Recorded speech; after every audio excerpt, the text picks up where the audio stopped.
નમસ્કાર, હું સીએમ છું.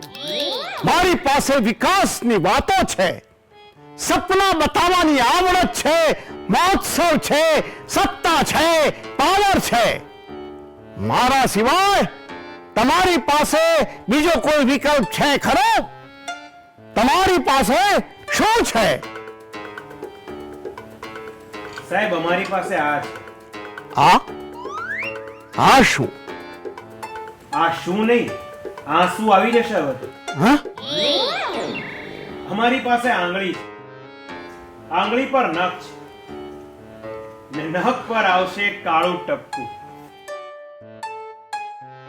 જે તમારું બિલકુલ નહીં. અમારી પાસે મત છે જેની અમને કિંમત છે. આ વખતે સોરી. શું કહો છો?